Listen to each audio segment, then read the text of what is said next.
This is Empty the Bench with Nick Morgasen. Same thing with Roger Federer. Same thing with Rafael Nadal. Same thing with Serena Williams.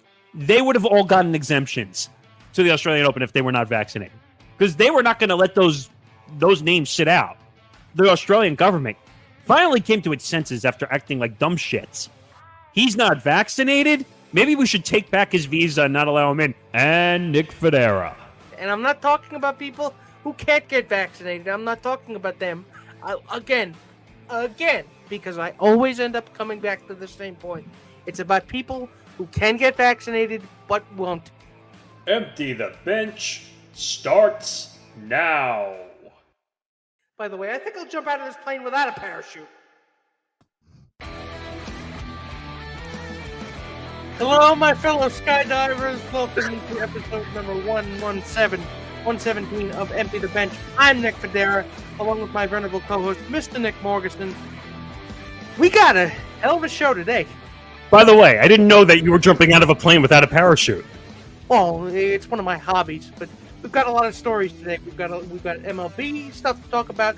We've got NFL playoffs to talk about. We've got Novak Djokovic to talk about.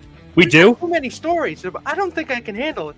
But there's only one man who can help us now. Quick! Activate the Tom signal! Wait, I can't find it. Wait, I'm looking for it. Oh, there it is.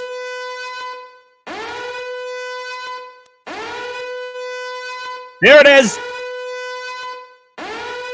Oh, God, there he is! Why am I back? Why are you two requesting my help?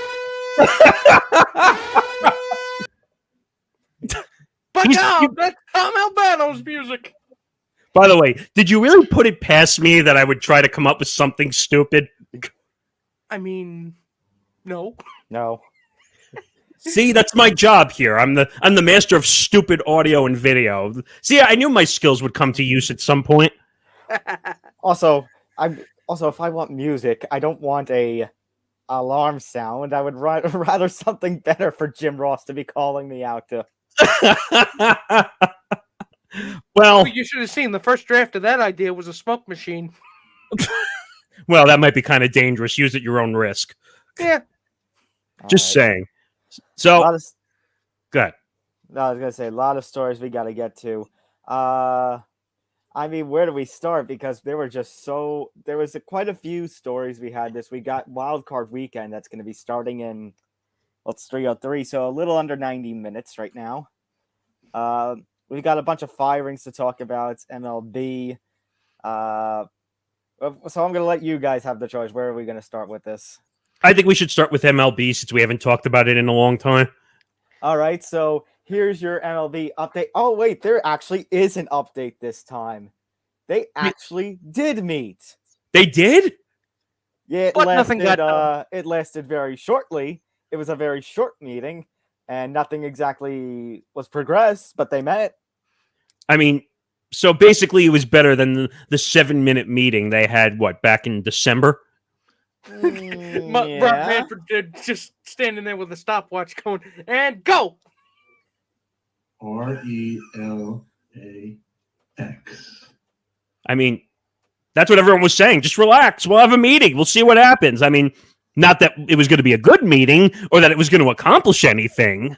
So I was trying to look for a story here just to see what exactly had happened. I found a Bleacher Report. There's articles, but there's articles from Major League Baseball, which I don't want to view a Major League Baseball article when Major League Baseball and the Players Association are kind of butting heads. That sounds like an idea for a disaster and is an idea for bad influence. So I'm just going to have a look at let's see here. Let's see, Bleacher Report. You're trying to basically look for something that's not biased. Yes. So Here we go. Sports Illustrated. So the Players Association was not furious with this meeting, but they were disappointed and frustrated. And that's pretty much all they got. Mm-hmm. The details of the meeting were not actually made public, but I would assume that the MLB came with a proposal and then the Players Association spit on that proposal. Wait a minute. What do you mean they weren't public? Passan and Heyman, and they were all over it. Of course it was public. Oh, it was. Oh, Yeah. I didn't realize it was public. I'll say the meeting was not okay. Let me go to my favorite source, the Score. So the meeting was not 7 minutes. The meeting was all of 1 hour. Wow. Progress. But yeah, progress, but nothing got done. So you could have said it was 7 minutes, and then you would have been right. So basically, we got differing sides, differing priorities. It seems like the owners, Major League Baseball, their ideas are more in things like. I'll just read this. Oh wait, there's a Passan report. Let's just read the Passan report here. I was reading partially that they're trying to get the salary cap numbers. That was a big thing in free agency. They're trying to get it from 6 to 5. That was a big thing in the article. Yeah, I did read that. MLB's proposal included ideas geared towards curbing service time manipulation, a key issue players want to address. They discussed awarding draft picks to teams that don't manipulate service time, tweaked their initial proposal for a draft lottery. Owners also included a tiered proposal that would raise the minimum salary to $600,000 for players with less than a year of service time, and then that could rise to $700,000 for 2+ years. Players countered with a $775,000 minimum. However, it seems like these two sides are still very far apart when it comes to free agency. MLB did not propose any structural changes to free agency eligibility. Obviously, the players they want either an age-based free agency system, or they want it lower from the 6 years to 5 years. And owners are not budging on the luxury tax threshold. And let's see. The owners' proposal also included a 14-team expanded playoff. No. If I remember, the players also want an expanded playoff, but they want it from 10 to 12, not 10 to 14. But why we're learning from the NFL that this doesn't work. The expanded playoffs does not work. Nick. I understand that, but it doesn't work. But, do you want a team that's 500 or less in the playoffs? I'll do it with both hands. It's just the NBA is been doing it now. Let's have the 9th, the 10th, the 11th, and the 12th seed play in a 2-team wild playoff. You mean the 7th, the 8th, the 9th, and 10th. Whatever, same difference because the teams suck at the bottom anyway. So it seems like these sides are still far apart, and my thing is that it's not so much about the owners getting their way or the players getting their way. It's my old concern is, guys, it's January 15th. There's less than a month before pitchers and catchers report. Yeah. TikTok. Wait a minute. Do I have to do it?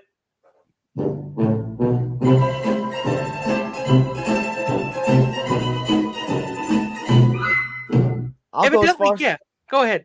I'll go as far as to say every day that progress is not made in these talks, every day is damaging to Major League Baseball. I'm telling you right now, this is what Rob is thinking about the negotiations. I hate you. Get the out of here. Because Rob could care less what the players want. The players want what they want. Rob and Major League Baseball want what they want. They're going to be at a stalemate. And I think what's going to happen is spring training is going to get delayed one way or the other. Because right now, we don't even have a deal. And we're already in January. If we don't have a deal already, we're not going to get anything until games are going to start being threatened. And it seems to me go ahead. If that happens, screw Major League Baseball. Honestly. Yeah, and you know what it is? It's not going to be, if there is a stoppage of play, I don't think it's going to be like 94 where it's all sudden and one day there was baseball and then there isn't. No. It's going to be a slow-moving 94 where you get closer and closer and then it just pulls it away from you again.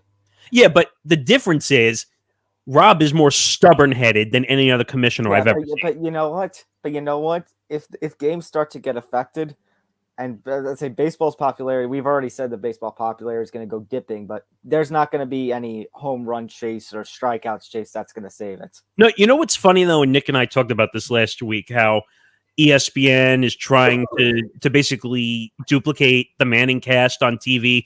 Like, baseball is getting involved in digital properties, but we don't know if there's going to be a season behind it to do all this stuff. So Major League Baseball cares about the money and the bottom line, but they don't care about the actual product. Exactly. I mean, nobody. Look, at this point, it's any progress we can hope for is a good sign. However, I just don't. Am I being cynical by saying that, I don't think there will be a season or there will be a reduced season? No, you're not wrong. I think we could go 4 or 5 months without baseball. I'm trying not to dip into that territory, but I feel like there's going to be at least a few weeks, if not more weeks, of games that are going to be postponed. Yeah, I would imagine, because look, and I don't know how baseball can recover from a black eye like this again. Well, a year especially after, yeah. I'm going to go at the same point that this is going to be 2 of 3 seasons now that are basically going to be truncated. At least I know 2020 wasn't fully their fault, but the way that they handled and the way they battled the months, they could have gone back on that field a lot sooner than July 22nd or whatever it was. That was going to be my point, that they should have learned from 2020 when they dealt with the COVID situations. That should have been a precursor for the labor negotiations, knowing that Rob Manfred and the rest of Major League Baseball was not going to come to the table. And that's what the most optimistic people were saying, that they were going to learn from 2020. They were going to take what they could to try and avoid everything. And now, what the hell do you do? Because it seems like they failed to learn from history. And now, look at this. We may lose a part of another season. No, you know what I would say? I would say cage match between MLBPA and MLB. Let's fight it out in mud. That's the only way we can get this solution figured out. I'd pay to see that. I mean, seriously. Come on. That's the only way. That's what the negotiators actually want to do. Yeah, punch each other in the face. They want to choke each other out. It's just a matter of getting them from choking each other out to shaking hands on a deal. Can we talk about, we talked about this last year, that Tony Clark, and I forgot the name of the lawyer. We talked about it with Jesse Rogers. I can't remember who it was, who's the lead labor negotiator now. But they had to change because Tony Clark couldn't figure out the negotiations at the table. Bruce Mayer? That's it. Oh, yeah. It's the blind leading the stupid in these situations here. Honestly, if a deal is not done by next week, I have a better idea. Take Manfred, take all 30 owners, take all the MLBPA negotiators, take anybody that's involved in this situation, put them in a room, lock the door, and say, nobody is leaving until you guys come to an agreement. Even if it could be 24 hours later, they could be not having food, they could have not had water, they could have not had sleep. Nope, you got to go. Nope, you keep going. You keep negotiating. How long do you think it'll be before they start eating each other? Well, considering the details of the Lord of the Flies story, probably only a few weeks. Yeah, maybe only a few hours. You know what? I'd say 7 minutes. Because they only had a 7-minute meeting, so I guess maybe they can't last more than 7 minutes. Oh God, that sounds really inappropriate. Anyway, you're welcome. And clip for next week. Wow, I did it to myself for a change. Look at that. Exactly. But the way I would look at this is the way I would look at how when NBA dealt with their lockout, when NHL, you guys should know this clearly when the NHL dealt with their lockouts, but at least they came back to the table. But the fact that Bettman survived the lockout in 2005, is not really a good sign here. No, and I think if Rob Manfred doesn't survive this, let's put it this way. If they go on strike for the whole year, I don't think Rob survives. I don't think he does. You keep saying that, but then it doesn't happen. No, I said if they don't play any baseball this year. That's the thing, guys. It's January. I kind of am trying to be optimistic and not thinking that there's not going to be any baseball, period. But if it gets to that point, baseball's probably going to dip below hockey in terms of popularity in the United States. See, the sick part is I actually agree with that. If that happens, I would agree. And if you had gone back in time, let's say 2 years when we were still doing the Unspoken podcast, and longer, or 3 years, even when If past Nick heard present Nick say that, I don't know if he would have lost his mind. Oh, you mean because I actually agree that it dropped below hockey? I agree because at least hockey, at least their management, it seems like they have their shit together, unlike Major League Baseball. Well, here's the thing about hockey. Yes, it's a niche audience, but MLB, who is their audience? You got all the older classical traditional fans that are being turned off by all the new rules with trying to speed the game up, and these speed the game up techniques are not working. Fans of, not even our age, younger, the younger generation aren't interested despite all that they're trying to do to speed the game up. Who's their audience? Death and above. Or boomer. No, but my point is the new rules are also turning them off. So it's like, exactly. Who likes what's going on? No, you know what the actual problem is? It's all the distractions that they're trying to put into the game. Now, follow me here because, excuse me, that they're trying to do all these sausage races like in Milwaukee or the president's race in Washington. Now, I know this because I've been to some of the stadiums where they do this. And it's distractions. The music, the performances, all the celebrities that show up at the game. It's distraction. They think that it's helping, that they're using all these distractions at the game. It's not helping. It's making it longer and worse. Well, maybe some people want non-baseball things in their baseball, but I want to watch baseball. I don't want to watch any of that. You know what's the funniest thing to me, and it goes back to hockey for a second. I was really young when I heard this saying. It's cliche, but you went to a game and a game broke out. Like that. Yeah. You mean you went to a fight in a hockey game? You went to a fight and a game broke out. Yes. Like now you went to a game and distractions broke out. Like that's what's happening now. You bring the game to where the younger audience is, and they just don't. They're incapable of doing. And it doesn't help that. And we talked about this with Urinating Tree a couple of weeks ago. That baseball is that one sport that it's a lot better to actually be there at the ballpark, at the facility. But these days, you can't really do that because everything is so unaffordable for families. Well, that's the other thing. That's what's so crazy. If you look at all these TV deals and you look at all the player contracts, because every 3 years you're giving somebody $300 million in the sport of baseball, all guaranteed, by the way, which people forget. Because if you look at any other sport, it's not all guaranteed. Look at the NFL. Those guys are getting smacked around and ending it with CTE, and their contracts are not even fully guaranteed.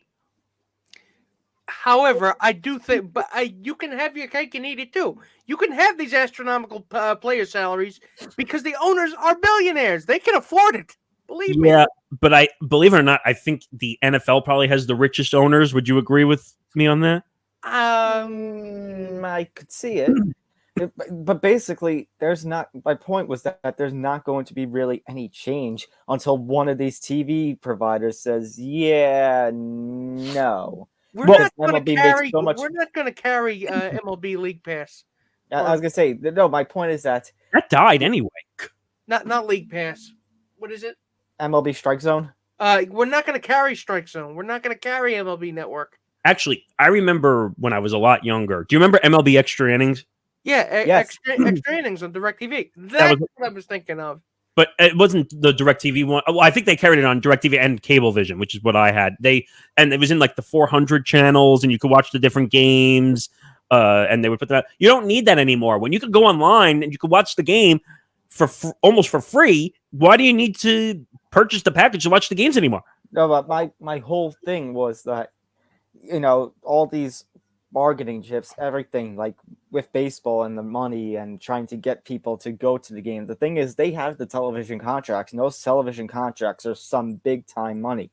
You would have to wait for one of these channels to basically say, hey, we're not going to do this anymore. But the thing is, when one door closes, another one opens. But it's already started. Because I'll tell you why it's already started. Because look at the biggest thing now in the world of sports is gambling.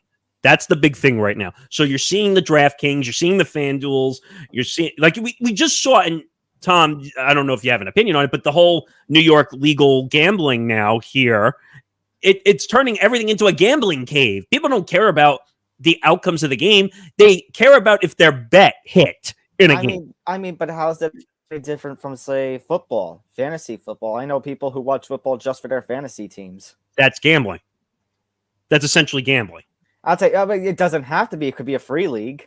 No, but I'm saying if you look at the way Red Zone is now packaged for people who pay for Red Zone, like I do. Okay, but no, I'm saying, like, how's that any different? That's just the direction that sports is going in. Well, they're talking about now putting everything on the screen, where to the point where they were saying on Red Zone, you can push a button and make a bet during a game. That they don't care about the outcome of the game. They care about the money. That's all they care about. You're just discovering that now. No. Yeah, No. It actually dovetails to what you said, because I went to go gamble and a baseball game broke out. That was good.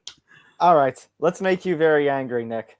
Uh, Talk about Novak Djokovic. Okay, so you so since you weren't here last week doing the press tour for the Conor McGregor McGregor book? autobiography you ghost wrote. how was that, by the way?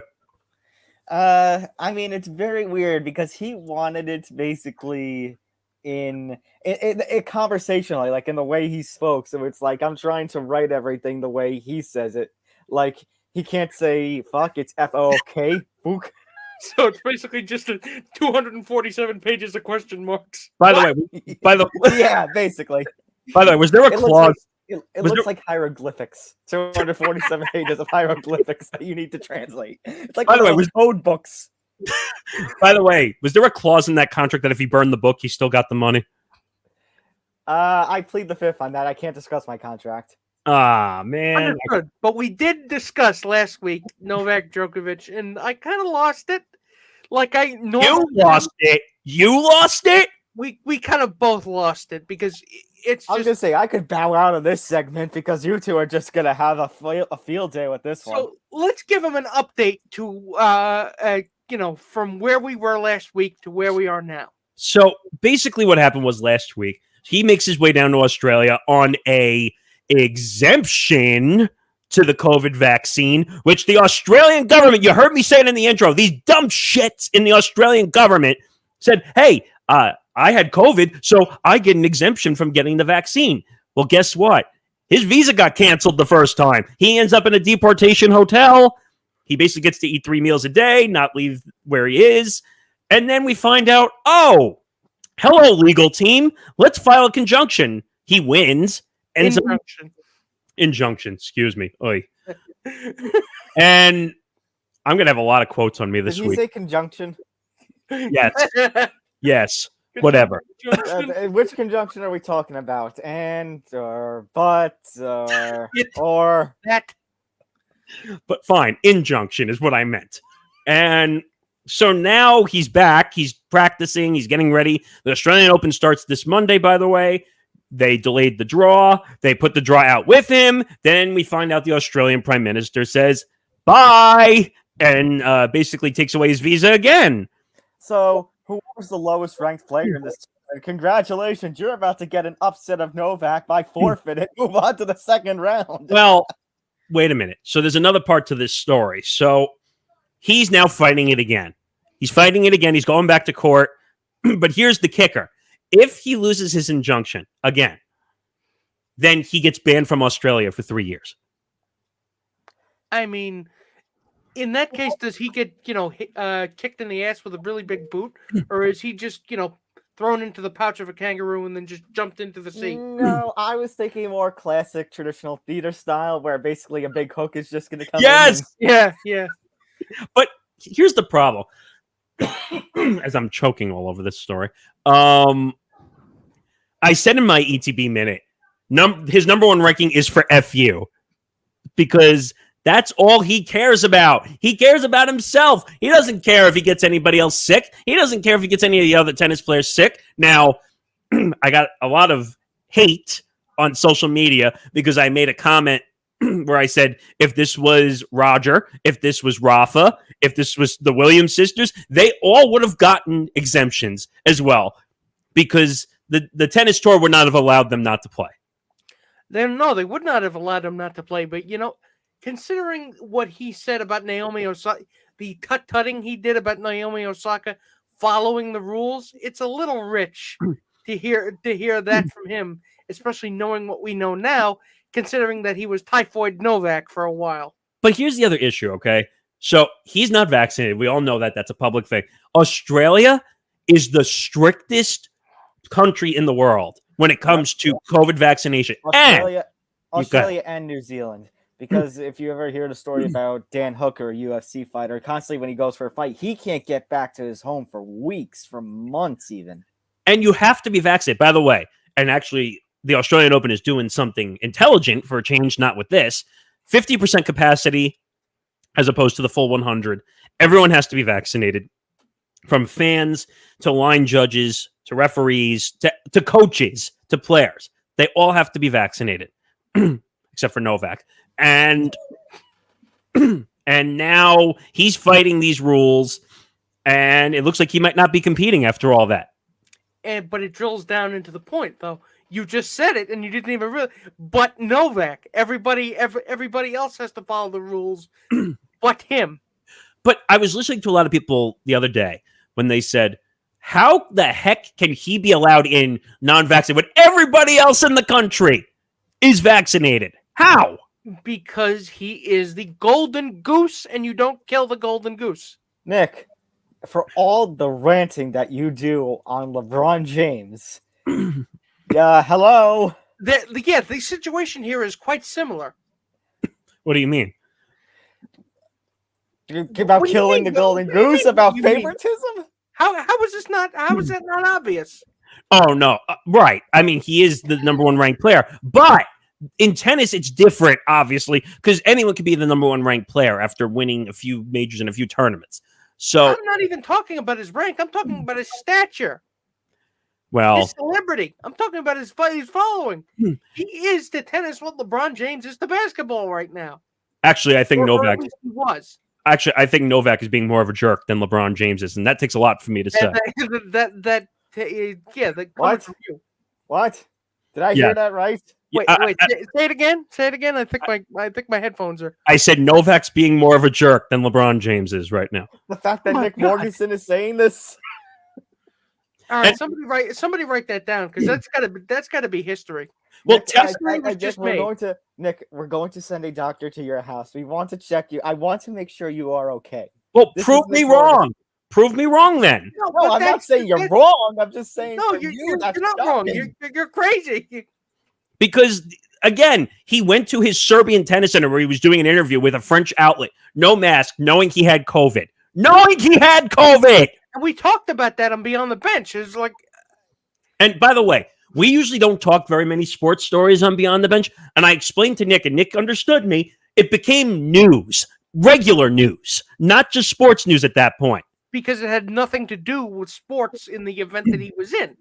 So I'm just waiting now, fellas, for Novak Djokovic just saying that, to basically backtrack his comments to say he was immunized and then take his shoe and sock off at a press conference. Well, yeah. It's funny that you say that, because a certain person we interviewed yesterday, which is going to go up tomorrow, Jamie Stewart, actually made that little joke about Novak. Yeah, and you know what? When you're basically giving Aaron Rodgers a run for his money in terms of looking like a clown, I mean, you gotta do a rethink. I have to add one more comment, Nick. Do you remember from last week I said that Novak and Aaron Rodgers should do a podcast together? Oh God! Do you remember what you called it? Because I can't remember. I think it was health advice for dumb shits or something. No. You said like temper tantrum something. The temper tantrum podcast. Yes. I'm telling you, that podcast would do billions, not millions, billions. So who's the opening act? Joe Rogan? You was just gonna say that. The first guest is Joe Rogan. Thank you, Joe Rogan. Yes, that was trending on Spotify. Twitter. Trending on Spotify. Oh God. Okay, I'm losing my mind today. But yeah, this Novak should not be allowed to compete in the Australian Open. I went after someone, I'm not going to say who, the other day, that made a dumb comment saying that he should not be allowed to compete in any majors again. I said, in theory, you're right, but you know they're never going to do that. It's negligible, what you're saying. All right. Now we go to the second half of today's show. All sorts of football. But before we get into the on-field action, we gotta talk about Black Monday. They were probably one of the best days, one of the most interesting days of the NFL calendar year. And I would just like to start off with I have a sound effect I would like to play from my phone because this is all sort of last minute, but I hope this goes through.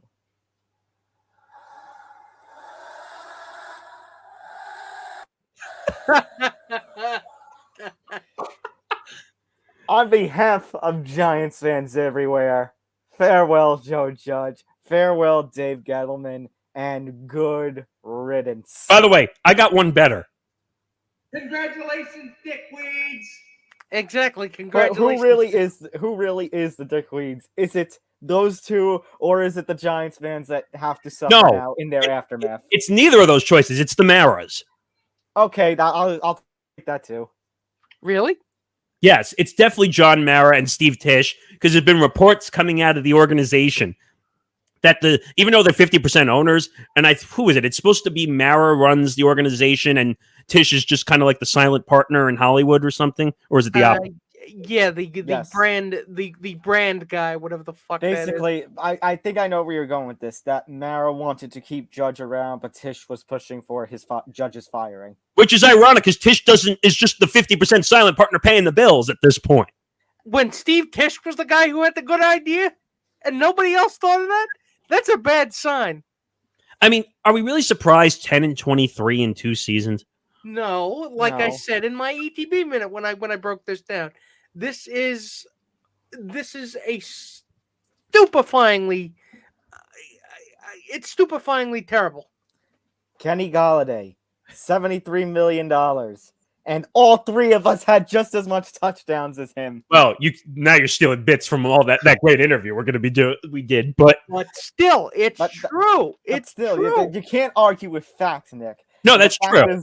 I'll tell you, and the fact is, as sad as it is to say, considering, it was another down year, Saquon Barkley had just as many touchdowns, just as much a lot more notable performances in the Giants offense than all of the receivers. But wait a minute. That's not good.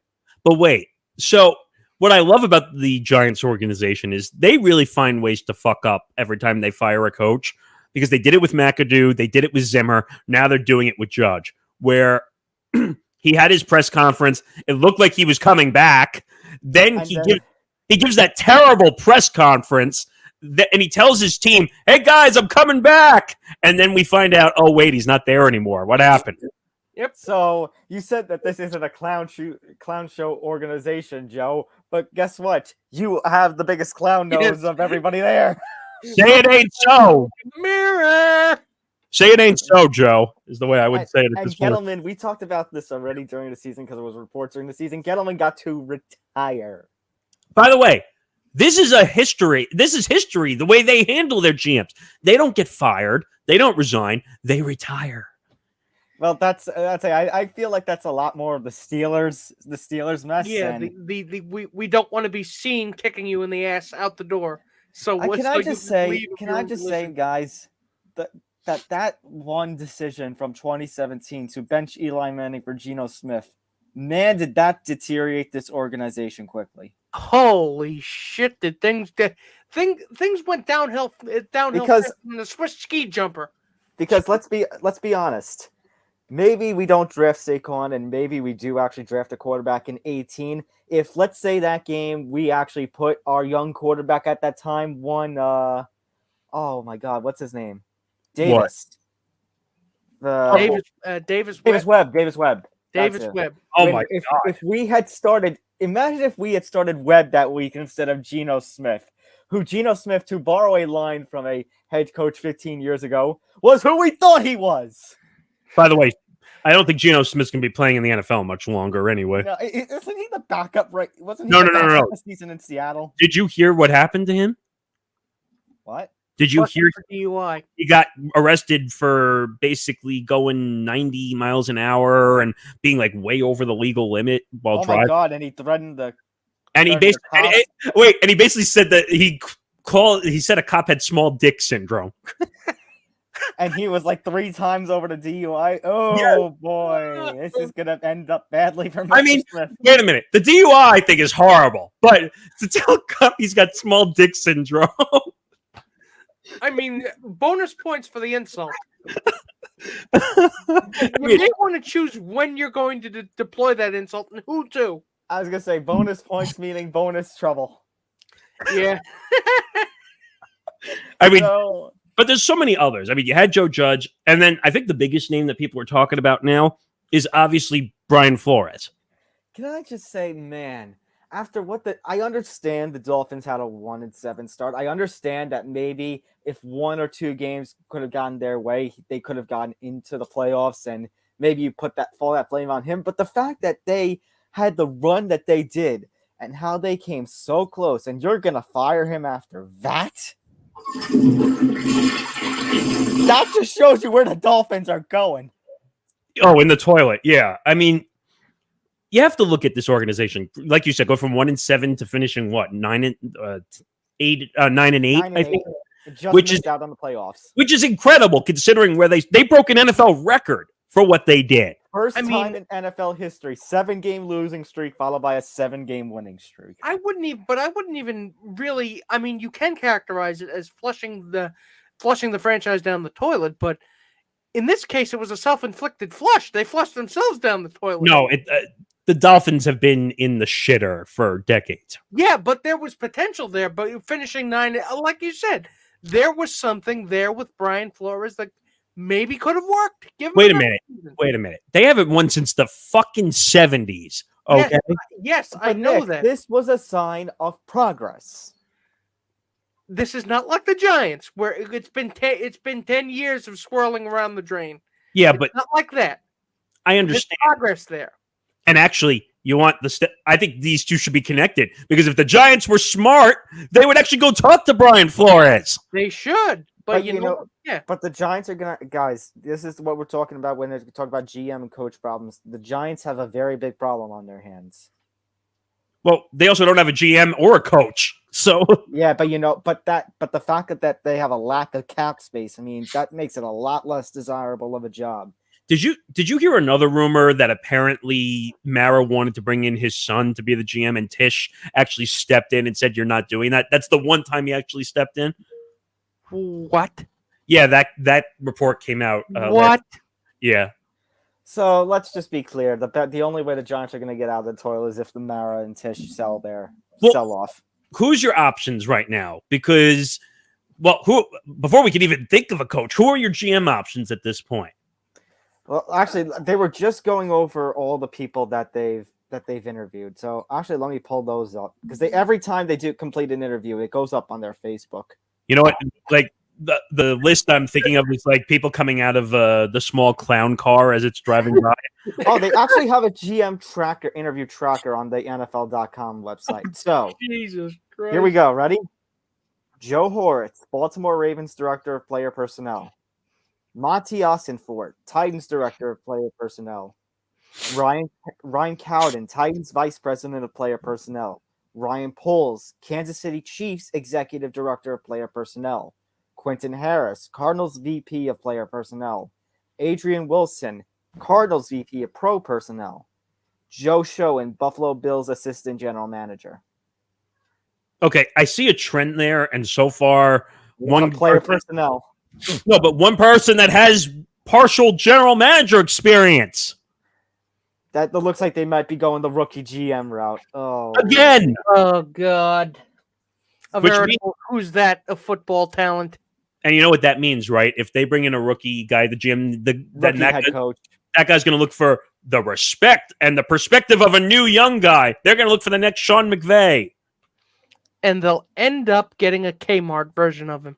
And that, I was going to say, and yeah, after a whole thing where there were reports about the locker room and Judge's popularity and whatnot, that's exactly what we need. Another young person, not somebody who has an iron fist. Yeah. As I say, when the Giants have probably the worst NFL record of the last 6, 7, maybe 8 seasons. I really want to make these two guys. I want to make these two guys head spin. I said it during the interview with Jamie Stewart. I'll say it here. The oddest rumor I heard so far was that the Giants would flip their 2 first-round picks to the Patriots for Bill Belichick. I don't see that happening. Why?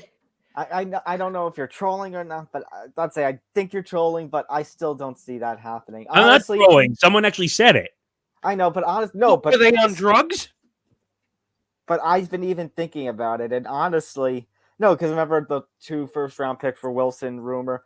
Honestly, I've been thinking about it longer. The Giants shouldn't be flipping both of these picks. Maybe one, but they shouldn't be flipping both. It's pretty clear that this team is devastated. This team doesn't have the cap.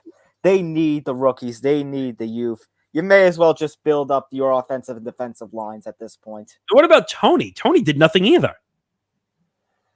Tony, I mean, yes, but Tony still had catches and stuff. Again, Galladay, when you are paid $73 million, when you are the big free agent signing and you get no touchdowns, they should cut everybody else outpaces you. They should cut him, actually. They should cut him. Unfortunately, I think Bradbury's going to have to be cut considering the cap space. This one's going to be a very bad take for me, but if you are really trying to bring down this organization, if you're trying to, as we said years ago in Unspoken Podcast, burn the MFR down, and Danny Jones isn't going to be around, and you just got rid of Judge and Gettleman, you may have to trade Saquon Barkley. While his value is where it is, and there's no I know he's been injured, but the fact is where he is, where he's actually coming off a season of touchdowns, has a 5th-year option stuff. The Giants may not have a choice.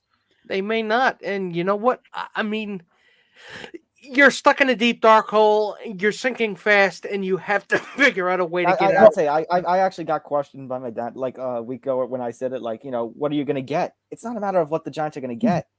They get don't have something. A choice. They don't have cap. They need get anything. Something. Get something at this point. Get a Diet Pepsi, which the Giants are so good at selling anyway. Oh, a medium Pepsi. God. Sorry, I knew that joke was going to come out of it. No, but my point is, get a 4th, get a 5th, get cap relief, get something.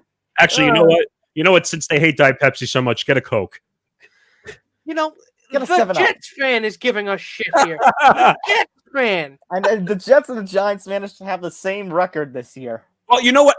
First of all, I knew it was going to be a miserable season from the start, so I'm allowed. We all knew it was going to be miserable. I mean, I got questioned by Jamie Stewart on why I questioned Zach Wilson being as a hater.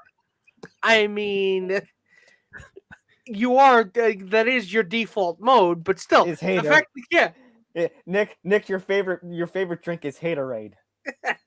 That's true. Now that I think about it, between Zach Wilson, LeBron James, I don't know. Do I have anybody else on that list right now? Novak.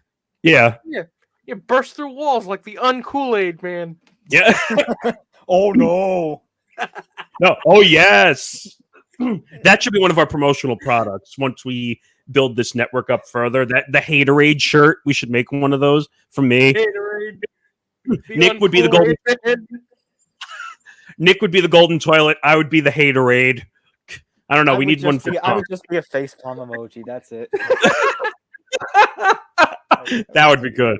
But who else was on the list? Oh, Zimmer got fired from the Vikings. Mike Zimmer fired by the Vikings. I mean, no surprise, because honestly, let's be real. The Vikings could have made the playoffs. It had been for several games where they shot themselves in the foot.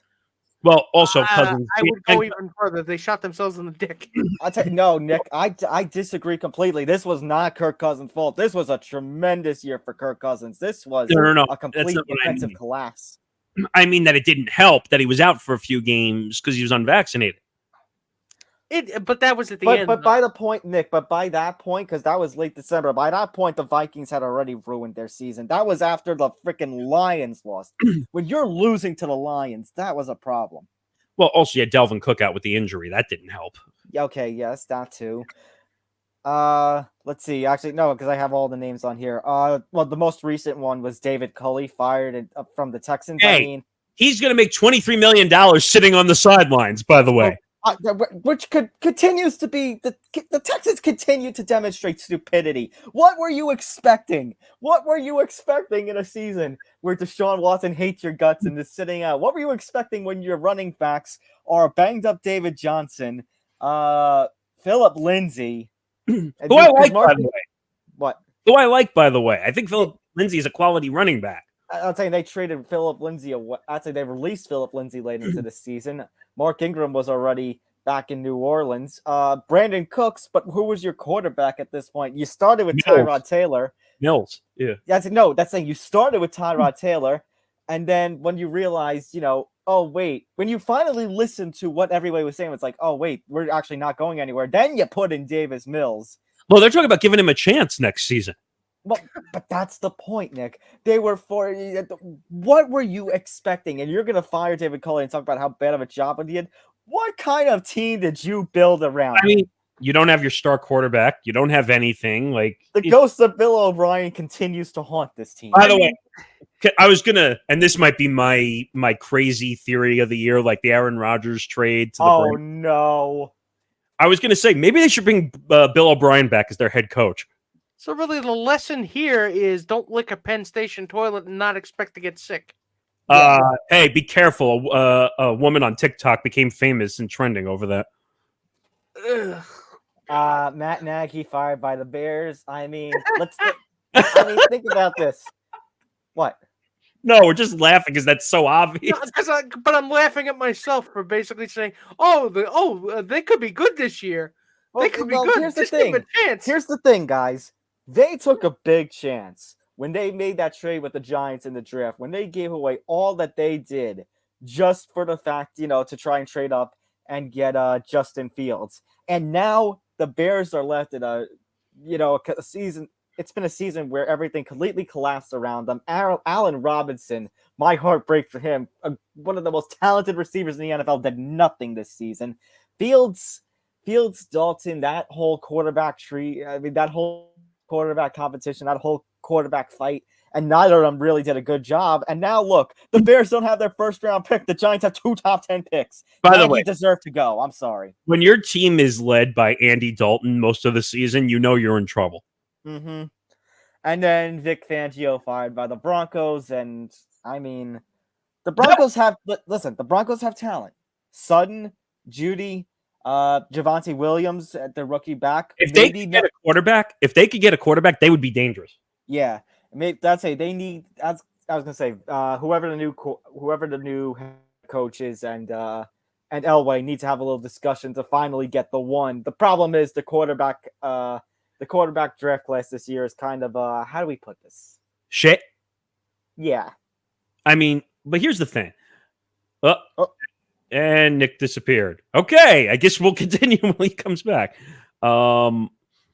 But Elway is one of those guys where I think this is an Elway problem, where basically he doesn't know how to be the GM of an organization. He is a GM by way of face. As I say, he runs the team by way of, he's just so popular. Well, not right. But he was just such a popular figure. He was brought back to help to say, hey, just lead this team. Hopefully we can get back to success. But man, this Broncos team, let's face it, they have not been the same since Peyton Manning retired. No, and I think they're happy they got that one Super Bowl. Because you're not trading a Super Bowl for anything. I'll tell you that right now. Who else was on the wall? I mean, that was just basically it. But I mean, the Giants, they're saying that 2011-2012 Super Bowl was probably the worst thing to ever happen to them. The rebuild could have started a lot sooner. I'm not saying that's the case, because I'm very happy to have that Super Bowl. I'm very happy to have those 2 wins over the Patriots. But let's put it this way, because we were talking about the Broncos. They're not giving back that Super Bowl. That's money to them. Same thing with the Giants. They won 2 Super Bowls. They're not giving that back. No. All right. So we've got football to talk about because we are less than 45 minutes away from NFL playoff time. Start of the wild card weekend. So we got the Titans with the number 1 seed in the AFC. They can thank the Chiefs for that one loss to the Bengals in week 17.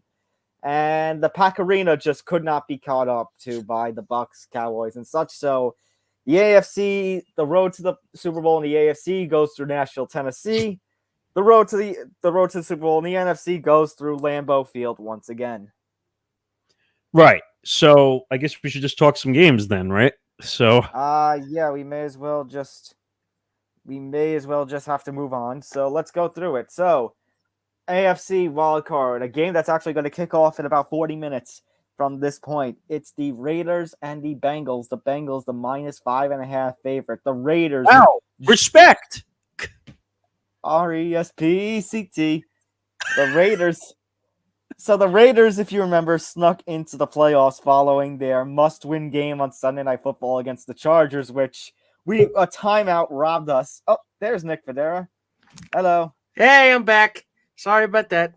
You disappeared like the Shield in like the NFL. Okay, so we were beginning the Raiders and the Bengals. So the Bengals, as I was saying, the Raiders snuck into the playoffs by way of their win on Sunday Night Football last week. We were robbed of a tie. We were robbed of the situation everybody won if it wasn't for that timeout where the Steelers could have missed out. By the way, I'm still picking the Bengals. I don't understand the timeout. Could someone explain to me the timeout that was Let taken? me explain it to you, Nick. Chargers. And Constant dumb decisions. my guy, Herbert, my guy. Damn This it. is out on the playoffs because of a timeout called by his coach.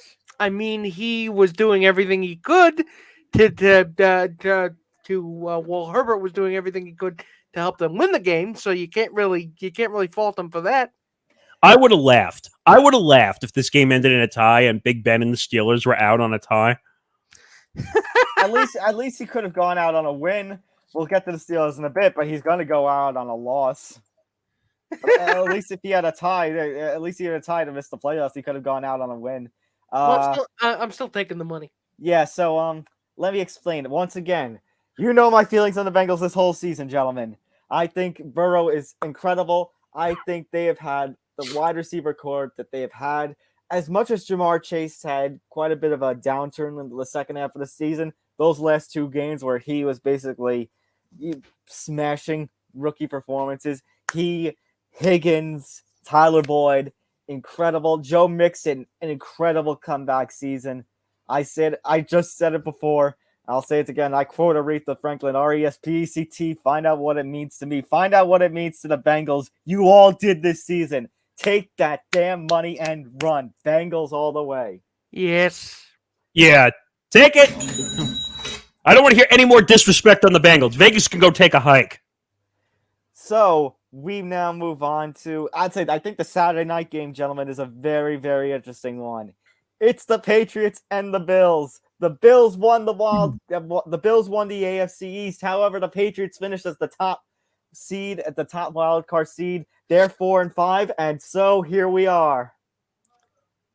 So here's what I'm thinking, and you may think I'm crazy, but I got a feeling that we're headed to upset city this week. Oh, I'm with you on that one. I'm agreeing. Oh my God, it is a unanimous empty the bench upset city pick. Wait. And let me explain why. Yeah, you mean the Bills? You mean because the Bills have been playing like shit? Not so much that they've been playing like crap. Let's bring out the Bills here. Let's do a Woody Page thing. One of my favorite things for Woody Page. Check the schedule. Let's see here. So they coming off a 27-10 win over the Jets, a 29-15 win over the Falcons. I feel like those games, they needed another touchdown or so. I think they're good wins, but Jets and Falcons, the Patriots, they beat 33-21 in Week 16, which helped them nab the AFC East. But if just 3 weeks before that, the Bills lost 14-10 in that very cold game, in which they hosted, in which Mac Jones barely threw any passes. And now that game is still going to be in Buffalo. And honestly, I feel like the Patriots are going to make it a lot closer of a game. And I feel like Belichick and his playoff momentum, the fact that Belichick is back in the playoffs, he has his defensive players that he didn't have in 2020. Mac Jones, you know my feeling, guys, that Mac Jones was going to be the rookie of the year. I think with his performances, Damian Harris and Brandon Bolden at running back. They usually the Patriots running backs we laugh as a joke, but they have been performing. The the Bills every now and again can have quite a bit of a loss, quite a bit of a performance that they shouldn't have had. The 9-6 loss to the Jags, the 41-15 loss to the Colts. losing to the Patriots. Every now and again, these guys are prone to a very bad week. And we know the Bills and their I said that the Bills, would probably make it to the AFC divisional round, but we know how the Bills how they can collapse in the playoff time. So, by the way, you brought up the Colts and the Jags. Like, we heard a lot of playoff scenarios over week 18 where everyone said, well, if this happens and this happens and this happens. By the way, this was like the first time in years where the weird scenarios actually happened in the last week of the season. Because the Colts missed out on the playoffs because they lose to a then 2-14 Jags team. By the way, they've struggled in Florida. That's not just from this past week. They can't win down there. But a 2-14 team that's thrown in the towel. It's a trap game is what it is. I hate to use a cliche, but that's what it is. Well, how can it be a trap game if the season's over, though? But still, you underestimate them at your peril somehow. Well, it's either you're in or you're out, essentially. Well, congratulations, it's like an explosive Colts. teddy bear. Colts, all you needed to do was win. Win against the worst team in the NFL, and you couldn't do that. Yeah, well, I think this is a shocker first on this show that we all went upset city on this one. Very quickly. Yeah. So we're all going with the Patriots and upset city. Let's go now to the Sunday games because with this weird new playoff with the wild card round being on MLK Day weekend, we actually get a Monday night wild card game, which is just baffles me. So Can we just say that we already know what the outcome of this game? There's going to be a world of hurts. No pun. Say it on 3. 3. 1, 2, 2, 3. 3. Bucks! Buccaneers! I mean, I didn't even do it. There we go. I mean, yeah, maybe they don't have Godwin. Maybe we got a little scared when Evans got hurt last week. Maybe AD went cuckoo once again and is off this team. But oh man, you missed that whole thing. Oh boy, was that something? I think I might have gone a little off the deep end, just a little bit, to the point where. But let's be real, gentlemen. This Buccaneers team still has a lot of talent. They are still incredible. Still one of the better teams. They got reinforcements. They announced reinforcements. Bernard is back for this game. Yeah. And gentlemen, what do I always say? Well, I always say big playoff LeBron, but you can apply that big playoff name to Tom Brady. It's big playoff Tom. Whenever it's time for competition in the playoffs, he steps up. He delivers. Yeah, the difference is Tom will actually perform in the clutch, unlike LeBron. Again. See, the LeBron hate is still there. New year, new you. Yeah. Haterade. Damn it. Where is it? I can't find it. Oh, damn it. What were you going to do? That one. Was that for you or for Antonio Brown? Both. Yes. All right. There's not much analysis in this one. I'll tell you, I'm partially Giants bias, partially the fact that it's Tom Brady and the Buccaneers being dominant. I can't see the Eagles winning this game at all. It's revenge for that one Super Bowl that's about to happen. Oh boy, is he about to tease? He about to take an axe to their dreams? All right, 40. Wait, what happened here? Why are there two lines? Did line change? Oh crap! I forgot to take out the first one. It's the second one is the line. Not okay, the first so one. 49ers at the Cowboys. The Cowboys are a -3 favorite. It's funny.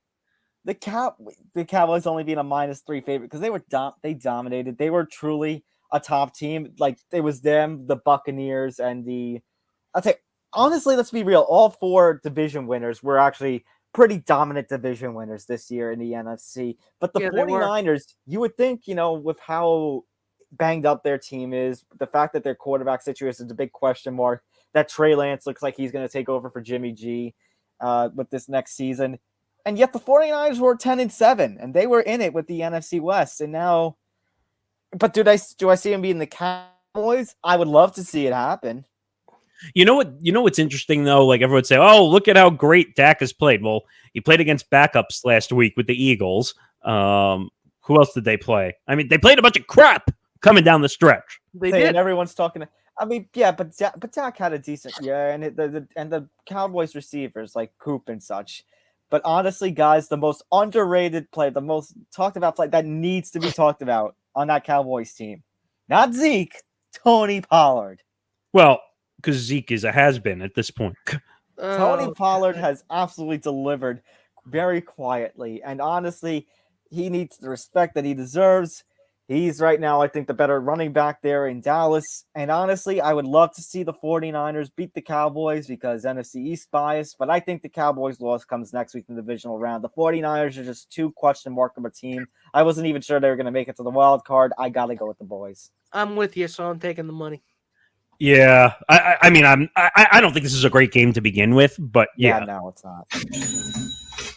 All right. Very interesting one. Sunday Night Football on NBC Wild Card Weekend. We have a double-digit line. You know what? You know what's so weird? Like I'm hearing all these things that people are saying, like, give the Steelers a chance. Big Ben, it could be his last game. He might come out. Yeah. Give the Steelers a chance. Let's go back to what was it, week 17 or week 16? Let's really see how that first Steelers. You mean how he threw for 40-something passes and had under 150 yards? I mean, with the hagiography we had over the past couple of weeks with Ben playing his last game in Heinz Field. I mean, he's about to get his face pushed in by a sledgehammer. I mean, that's another one. Like I obviously people are looking at our social media. By the way, check it out at ETB Sports because I put up some really interesting videos and like going after Big Ben and the Steelers fans came out. Oh, the Steelers fans wanted a piece of your ass. Well, here's the thing. But once again, here's the thing. The tie honestly should have been maybe the best thing to happen because Big Ben could have gone out on a win. If you really think after the 36-10 debacle at the end late in the season that the Steelers have any chance, I mean, okay, so some breaking news. They're going to be bringing back Juju Smith-Schuster. Juju's actually going to play. Ooh, I'm so scared. Mr. TikTok is going to play. Wait, was he the one that did the dance on the logo or no? Yep. Yes. Oh, great. Mr. Hickory Dickory TikTok is actually going to play. Yeah, really. Yes. Really. Wow. Wow, Nick, you got to give him credit. I didn't even come up with that one. You think an offensive line like they have is actually gonna do anything for that offense? As Giants and Jets fans, we would like you Steelers fans to remember when an offensive line like as weak as yours is around, you can't do anything on offense. No matter how much you want Big Ben to move or throw, no matter how good Najee Harris is. Wait a minute. Crap is crap. Can we give what about Watt breaking the sacks record though? Yeah, that's the one good thing you have on that Steelers team now is Watt. I'm saying we got to give him credit because that's a hard. I give credit to Watt. I give credit to Watt. I give credit to Najee Harris, and that's all I give credit for. Big Ben, I know, he has 2 Super Bowls. Congratulations, but you have not been the same since 17 or 18. It's time. It's past time. Chiefs, meanwhile, they're firing on all cylinders again. I was concerned in the first half of the season, but they've turned it around. They have shown that they are who we thought they were, a dominant team. But I just want to admit one thing. Even though we see a double-digit spread, and you have to remember this is a playoff game. Different atmosphere. Okay, different atmosphere. Maybe, I don't know if the line gets hit, again, because we know our concern about double-digit lines. But my point, you think the Steelers have a chance. As Vince McMahon's song goes, no chance in hell.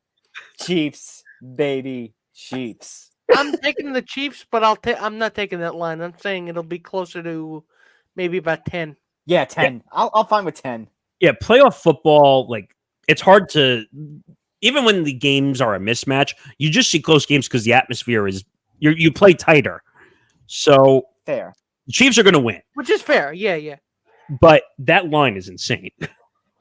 Okay, and that brings us to Monday Night Football, an NFL wildcard game on a Monday night. The Rams and the Cardinals. So the Rams nearly edged out the Cardinals for the NFC West, kind of like what we see with the AFC East with the Pats and Bills.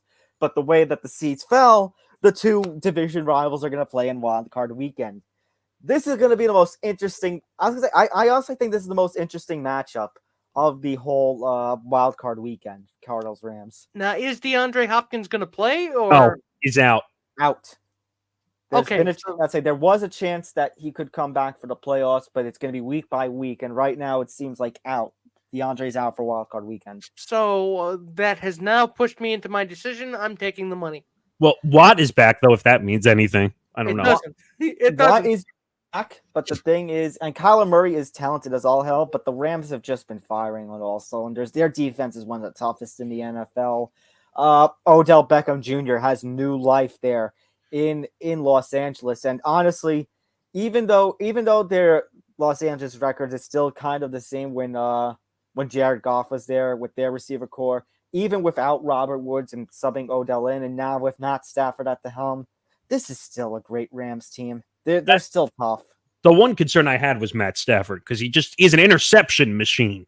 Yeah, but so far that hasn't exactly hurt him. They were the division champs and all, and and the Rams have one big piece that I don't know the Cardinals defense is going to stop Watt or not, and that being one Cooper Kupp, who has had the season of all seasons.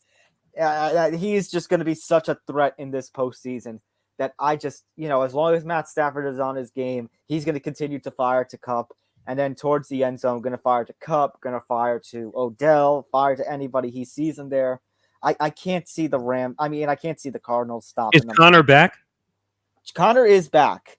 So if they can get Connor and what was it, Edwards? Edmonds, if they can stop those two, and I think that Rams defense can, I got to see the Rams taking the money. They have no wide receiver core at this point, the Cardinals. So it's, They got Kirk. They got Kirk. They've got pieces, but I just, against a Rams team that looks tough and dangerous, I just don't see it. Yeah, I'm gonna go ahead and. Although I'm say- very curious, they're division rivals.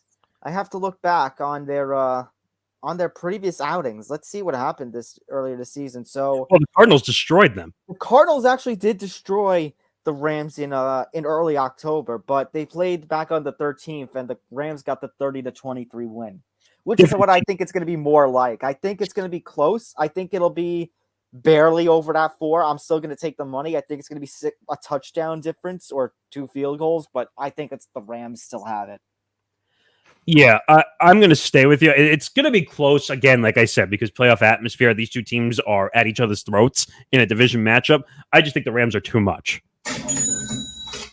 So that would, I'm trying to put the picture in my head, about, because we're all in agreement with our playoff picks. are you going to make the bracket? Because usually you make the bracket. I'm saying I'm trying to picture the bracket in our head. We all are in agreement. So that means based on the seedings of all these teams, So we had Bengals and Patriots, right? the Patriots are the one team. The Patriots are the one low seed that we saw winning their game. So that would mean our divisional round picks are going to be the divisional round matchups based on our predictions is going to be Titans Patriots in Tennessee and Bengals versus Chiefs. That would be interesting. Bengals Chiefs in the divisional round. I kind of want that to happen. Yeah, it would. It They would. played an overtime. They played an overtime game last time. Yep. Yeah, and then the Bengals beat the Chiefs. The Bengals upset the Chiefs. That's why the Chiefs are the 2 seed. I kind of want to see that happen. For the NFC, that would mean that I'd say if all the divisional winners win, that would mean that I believe the Rams are the 4 seed. I have to double check. Yeah, you're giving that comp. Okay, I think so. So that would mean the Rams would go to Lambeau for Rams Packers in the divisional round. I like that. And that would mean the Cowboys would play the Buccaneers, which I really like because that means the Cowboys are probably going to get spanked out of the playoffs. Well, yeah, everyone wants to see the Cowboys out.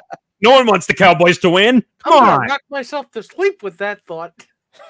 I kind of want to see Brady just spank them out of the playoffs. That would be amazing. By the way, speaking of spanking, you ready? I have a little bit of breaking news. Oh no! So brace yourselves. This is a 3-part breaking news story. So this is from Jordan Schultz, where we've gotten a lot of NFL news before. And he's a big Giants. A lot of Giants breaking news comes from him. So we were talking about Deshaun Watson and Brian Flores earlier. Oh yeah, the fact that maybe okay, so full context for those who because maybe we briefly touched on it. Deshaun Watson, supposedly, Brian Flores wanted Deshaun Watson, and maybe Ross, the owner of the Dolphins. Oh no, this is a lot funnier than that. Oh no. So, developing story, Deshaun Watson and Brian Flores have been in constant communication, trying to navigate a scenario where they go to the same team. Watson, quote, trusts and likes Flores and has been adamant internally that he'd like to play for him next season. Now, he's been told, sources say Deshaun Watson has expressed a strong desire internally to play for the Giants. Ideally with Brian Flores coaching, where he could also reestablish his brand in the league's top market. And he said that Watson, he's being told, spends part of his offseason in New York City and has established business connections and friendships there as well, all of which he feels understandably so will be an advantage while playing for the Giants. There's a big problem here, guys. Before we could even get to the Watson part, that means the Giants would need to make the decision to hire Brian Flores, which, for the record, would be the best move that they can make right now. However, this is a team owned by John Mara. Do you really trust the Giants to make the right decisions? No! Do you really think the Giants are going to hire Brian Flores? No. You really think the Giants are going to be, eye-popping with their horrible cap space? No. No. You think a quarterback as talented as Deshaun Watson is, even with his troubles, or a talented like Russell Wilson is when we're talking about that scenario, you think a quarterback is going to change everything in that team? No. And you're not going to give up on Danny Jones either, even though you maybe should. Well, look at all the failure. Yes, that's the Giants right now. That is, look at all the failure. I guarantee you weren't expecting me to come up with that news, were you? And don't forget something, fellas. He has those legal troubles, which the NFL, once all that clears up, they could suspend him for. Well, here's the problem, and we've dealt with this. Civil sexual harassment suits are a bitch, aren't they? Wait a minute. Wait. Time out. Think about this. Deshaun Watson in New York, the biggest market in the world of sports, and you're going to have to deal with all the pressures of these allegations. Do you really want those questions to be there every single day? I was going to say, here's the thing. New York is the toughest place to play in the toughest media environment. If he's going to try to get away from all the, sexual harassment suit talk, you're going to come to New York? Yeah, genius. I've got to get out of the piranha tank. I think I'll go into the lion enclosure to hide. Yeah, really. Just be careful. If you have an open wound, they might be going after that. Also, even if you get Flores and Watson, you still got to trade Saquon, I think. You still got to cut Bradbury because you need the money. You need the cap space. Bringing in Flores and Watson, as talented as Watson is, despite his troubles, as great of a head coach as Flores could be here in New York, that's not going to turn this team around. That's not going to solve anything. No, it's not. And that's again trusting that John Mara and Steve Tisch are going to make the right decision and hire Brian Flores, which I don't trust them doing. At this point, yeah. All I could say is that if the Giants actually pull this off, one, I would say bravo if they actually did that, and two, get ready for all the headache that the New York media is going to bring. Congratulations, you've transmogrified yourselves into the Jets. That's what people are saying, honestly. The Giants have become the Jets.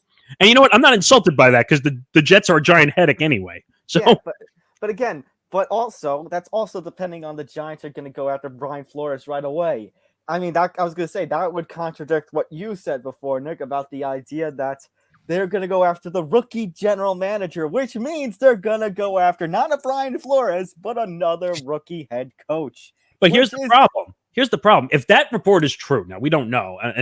Now, who's the guy? Which report? The Schultz report we're talking about now, or the one about the rookies? Schultz. We don't know if 100% it's true.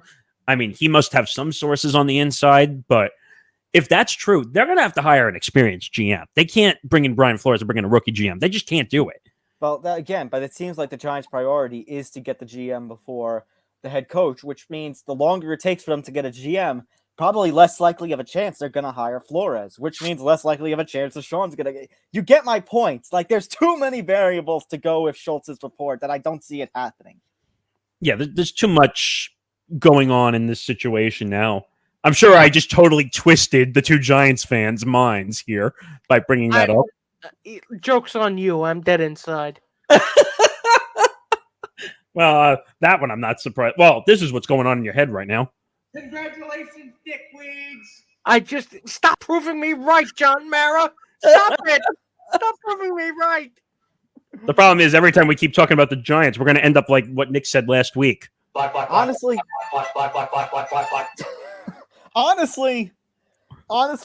it would be a lot more fun trying to rebuild this team myself in Madden than it is watching the Giants rebuild in real life. They couldn't rebuild this team with a bag of fucking Legos. No, you know what we should do for a separate little series on the podcast network? You should do like a Madden thing. Rebuild of the Giants? Yes. And I'll do one with the Jets. And like we'll compare. I don't have Madden. You might have to do it and I can help you do it. But okay. We could have some fun, like in a little short series, rebuilding teams from scratch and making it work in the salary cap, which these two New York teams can't do. Don't tease me. Don't tease me like this. I want to do it. Oh man. Oh man. I say Nick Fodera, you big on gaming. I feel like you might want to do this too. I'll think about it. First of all, I need to get over the panic attack that the Giants are giving me right now. And second of all, I'm gonna go stick my head in the sink. I'll say, and honestly, I'm more of a career mode guy. I'm more of a, my career, like in the 2K games and such. I don't really do the franchise. That's something I got to look into. I used to do that with the MLB games, actually. I like doing that. Again, I'm more of a career guy. I'm more a road to the show player than a franchise player. Oh, you mean like you actually care about your career, unlike the Maras or... Yes! Even in a virtual world, yes! Or the... Even in a video game, you're terrible at your jobs. Exactly. They don't give a shit. It's an immutable law of the universe that you suck. Pretty much, but... We're gonna end everything. We're gonna clear this all up because the first playoff game is underway in about 10 minutes. Yeah, so we got to get out of here. So make sure to hit the like and subscribe button. We got us. We got Beyond the Bench. We got Soundproof Here Now, the news, living life. We got, I hope, more shows coming. We do. Oh yeah. There's a new show that's coming, which I could say because we already announced that it's going to start on the week of the Super Bowl, actually. Okay. It's called Keeping It Real. Keeping It Real. Keeping, Keepin. Yes, don't ask me why. But yes, Keeping It Real. And it's actually, if you guys remember, do you remember a certain guy we interviewed about sports gambling? Danny V? Yeah. He's going to be coming and doing a show, him and his wife. Okay. I kept my friendship with him from the time I was at ABC to now. So that's going to be fun. You know what you should do if you don't want to miss out on all this stuff? Ring the bell. Ring the bell. Turn it off. Ring it again. Sound the alarm. And make sure to pay attention to all of our material. If you missed anything that we talked about today, the replay is gonna be available right as soon as we get off the air. Make sure to follow us across social media, Facebook, Twitter, and Instagram at ETB Sports and the network at ETB Network. You have all our personal social medias, our personal Twitters you could see right here scrolling across the bottom. And yeah, just stay tuned. We got a lot more football to talk about over the next coming weeks with the playoffs. We got this baseball negotiations. Will we or won't we have a season? Will Vince McMahon come out of nowhere and bring in the XLB? By the way, I want a Vince McMahon and Dana White cage match. Still, of course you do. I think that should cage. Which cage? The WWE cage or the Octagon? Both. Well, if we're going to be on top of each other, if we're going to be stupid like Floyd Mayweather, we'll just bend the rules half the time. How about this? How about we mix the two together? The UFC Octagon, where we put the Hell in the Cell roof on top of it. First one to knock their opponent out wins. Oh, wait a minute. Are we going to fight like Floyd, where we're going to allow boxing gloves or survival of the fittest? Just go in there, no rules, no holds barred. Just beat each other. Throw him down. They go through the floor and then they end up on the second level like Mortal Kombat. Just make sure we give Dana White a drug test beforehand. Sorry, Jake Paul joke. All right, everybody. For Nick Morgasen, Nick Fodera, I'm Holiday. We'll see you next week. Take care. Good night, everybody. Good night, everybody. We'll see you next week. Enjoy the ball.